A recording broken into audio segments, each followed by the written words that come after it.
நடந்து முடிந்த சட்டமன்ற தேர்தலுடைய முடிவு எந்த கட்சிக்குமே தனி மெஜாரிட்டி இல்லை. இப்போ தனிப்பெருங்கட்சியாக உருவெடுத்திருக்கிற தமிழக வெற்றி கழகத்துக்குமே தனி மெஜாரிட்டி கிடையாது. 108 இடங்கள் தான் இருக்குது. ஆட்சி அமைப்பதற்கு 118 இடங்கள் வேணும். தவேகாவினுடைய தலைவர் விஜய் அவர்கள் காங்கிரஸ் மேலிட தலைமைக்கு உங்களுடைய ஆதரவு வேணும் அப்படின்னு சொல்லி கேட்டிருக்கிறாங்க. அங்கே இன்னைக்கு காலையில் 9:30 மணிக்கு தமிழ்நாட்டில் இருக்கக்கூடிய காங்கிரஸ் மேலிட பொறுப்பாளர்களோடு ஒரு ஆலோசனை கூட்டம் நடக்குது.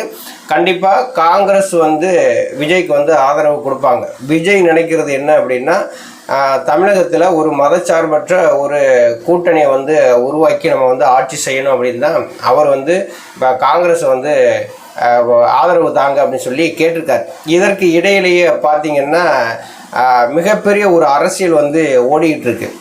தமிழக வெற்றி கழகம் ஆட்சி அமைக்கிறதுக்கு பெரும்பான்மையான இடங்கள் இல்லை. அதிமுகவுக்கு 47 இடங்கள் இருக்குது. இந்த அதிமுகவும் தமிழக வெற்றி கழகம் இணைந்து ஆட்சி செய்தால் நல்லது அப்படிங்கிற மாதிரி ஒரு சிலர் நினச்சிட்டு இருக்காங்க. அதில் முக்கியமாக பார்த்தீங்கன்னா நேற்று எடப்பாடி பழனிசாமியை பசுமை வழிச்சாலையில் இருக்கக்கூடிய அவர் வீட்டில் போய் சந்தித்து பேசிட்டு வந்த பின்னாடி ஒரு செய்தியாளர் சந்திப்பு நடத்தியிருக்கிறாங்க. லீமா ரோஸ் மார்ட்டின் அவங்க சொன்னது என்ன அப்படின்னா, அதிமுக தலைமையில் இருக்கக்கூடிய எடப்பாடி பழனிசாமி அவர்களும் விஜய் அவர்களுமே பேச்சுவார்த்தை நடத்திட்டு இருக்காங்க. கூட்டணிக்கான ஒரு பேச்சுவார்த்தை நடத்திட்டு இருக்கிறாங்க. கூட்டணி ஆட்சி அமைப்பதற்கான அந்த பேச்சுவார்த்தை நடக்குது. கண்டிப்பாக ஒரு நல்ல முடிவு கிடைக்கும் அப்படின்னு சொல்லி வெளியில் செய்தியாளர் சந்திப்பில் பேசுகிறாங்க. அடுத்து ஒரு 10 நிமிடம் கழித்து பார்த்தீங்கன்னா இப்போ ஓஎஸ் மணியன் எம்எல்ஏ எடப்பாடி பழனிசாமி அவர்களை சந்திச்சு அவர் ஒரு பேட்டியை கொடுக்குறாரு. அது அது சாத்தியமே கிடையாது. தமிழக வெற்றி கழகத்துக்கு அதிமுக ஆதரவு கொடுக்கறது சாத்தியமே கிடையாது. தமிழ்நாட்டில் மிகப்பெரிய ஒரு கட்சி, மிகப்பெரிய ஒரு இயக்கம் அதிமுக. அவங்களுக்கு எப்படி நாங்கள் ஆதரவு கொடுப்போம் அப்படிங்கிற மாதிரி அவரும் சொல்லியிருக்காரு. லீமா ரோஸ் மார்ட்டினும் ஓஎஸ் மணியனும் இவங்க 2 பேர்த்துக்கு இடையிலே கருத்துப்பாடுகள் வேறுபாடு நிறையா இருக்குது. லீமா ரோஸ் என்ன சொல்கிறாங்க, விஜயும் எடப்பாடி பழனிசாமியும் பேச்சுவார்த்தை நடத்திட்டு இருக்காங்க அப்படிங்கிறாங்க.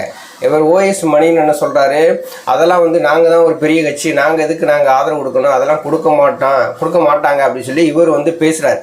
அப்போ லீமா ரோஸ் என்ன நினைக்கிறாங்க, எப்படியாவது தமிழக வெற்றி கழகத்தோடு கூட்டணி வச்சிடணும். தமிழக வெற்றி கழகத்தில் யார் இருக்கிறா, ஆதவ் அர்ஜுனா இருக்காரு.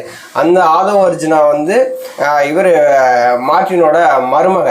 இப்போ அவங்க மூலியமாக ஒரு பேச்சுவார்த்தையை நடத்தி எப்படியாவது கொண்டு போய் அதிமுகவை தமிழக வெற்றி கழகத்தோடு இணைந்து ஒரு ஆட்சியை அமைச்சிட்டாங்கன்னா நமக்கு ஒரு பெரிய பொறுப்புகள்லாம் கிடைக்கும் அப்படின்னு சொல்கிறாங்க. ஆனால் எடப்பாடி பழனிசாமி என்ன செய்ய போகிறார் அப்படிங்கிற எதிர்பார்ப்பு இருக்குது. ஏன்னா எடப்பாடி பழனிசாமி விஜயும் பேச்சுவார்த்தை நடத்திக்கிட்டு இருக்கிறதா லீமா ரோஸ் வெளிப்படையாக சொல்கிறாங்க அப்படின்னா, செய்தியாளர் சந்திப்பில் சொல்கிறாங்க அப்படின்னா, அவர் மீது கட்சி நடவடிக்கை எடுப்பாங்களா, அது ரொம்ப முக்கியம் இல்லையா? இப்போ எடப்பாடி பழனிசாமி ஒரு அதிகாரப்பூர்வமாக இருக்குது இல்லைன்னு சொல்லிட்டா அது வேலை முடிஞ்சு. அதில் எந்த விதமான பேச்சுமே இருக்காது. இப்போ எடப்பாடி பழனிசாமியை போய் சந்திச்சுட்டு வெளியில் லீமா ரோஸ் செய்தியாளர்களை சந்தித்து இந்த மாதிரி பேசுகிறாங்க அப்படின்னா அவங்க மீது கண்டிப்பாக கட்சியினுடைய ஒழுங்கு நடவடிக்கை எடுத்தே ஆகணும்னு சொல்லிட்டு எல்லோருடைய விருப்பமும் கூட. கட்சிக்காரங்க பூரா அதை தான் சொல்கிறாங்க. நம்ம ஒரு பெரிய கட்சியாக இருக்கிறோம், நம்ம எதுக்கு தமிழக வெற்றி கழகத்துக்கு போய் நம்ம ஆதரவு கொடுக்கணும் அப்படிங்கிற மாதிரி தான் வெளியில் இருக்கக்கூடிய நிர்வாகிகள் எல்லாருமே பேச ஆரம்பிச்சிட்டாங்க. அப்போ லீமா ரோஸ் அடிப்படையிலேயே அவங்களாம் அதிமுக காரவங்க கிடையாது. அவங்க எப்படின்னா திடீர்னு எலெக்ஷன் நின்று வெற்றி பெறணும், நம்மளும் எம்எல்ஏ ஆகணும் அப்படிங்கிற ஆசைப்பட்டு அவங்கள கோடிக்கணக்கில் சொத்துக்கள் நிறையா இருக்குது. இப்போ அந்த லாட்ரியில் சம்பாதிச்ச சொத்துக்கள் எல்லாம் நிறையா இருக்குல்ல, அதை பூரா மக்கள்கிட்ட எப்படியாவது காசு கொடுத்து நம்ம வெற்றி பெற்றோம்னு சொல்லி அதே மாதிரி லால்குடி தொகுதியில் நின்று அவங்களும் வெற்றி பெற்றாங்க. நேற்று கட்சியில் சேர்த்தாங்க, சீட்டை கொடுத்தாங்க. உடனே லால்குடி தொகுதியில் நின்று இப்போ எம்எல்ஏ ஆகிட்டாங்க. அப்போ ஆரம்பத்தில் கட்சிக்காக உழைச்சவங்க, லால்குடி தொகுதியில் உழைச்சவங்க எல்லாருமே மிகப்பெரிய ஒரு அதிருப்தியில் தான் அதிமுக தலைமை மீது இருக்கிறாங்க. ஓஎஸ் மணியன் வந்து சொல்கிறது ரொம்ப தெளிவாக தெரியுது. தமிழக வெற்றி கழகத்துக்கு எங்களுடைய ஆதரவு வந்து கிடையாது, நாங்கள் இப்போதான் கொடுக்க மாட்டோம்.